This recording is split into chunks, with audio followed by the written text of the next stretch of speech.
ટોપરાની છીણ આપણે શેકી દીધી છે, ચાસણી કરવા મૂકી દીધી છે, જે પાણીમાં મોરસ આપણે ઓગળવા મૂકી દીધી છે. કલર લઈ લઈશું, ઇલાયચી, ઘી અને માવો ખમણેલો અને ચારોડી. બસ કલર નાખીને હલાવી દઈશું ચાસણીમાં. હવે માવો નાખી દઈશું ચાસણીમાં.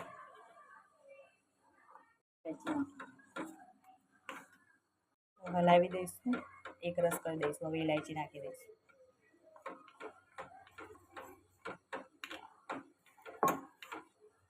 બસ હવે ટોપરાની છીણમાં ચાસણી નાખી દઈશું અને હલાવી દઈશું. એક રસ કરી દઈશું. હવે કાઢી દઈશું થાળીમાં.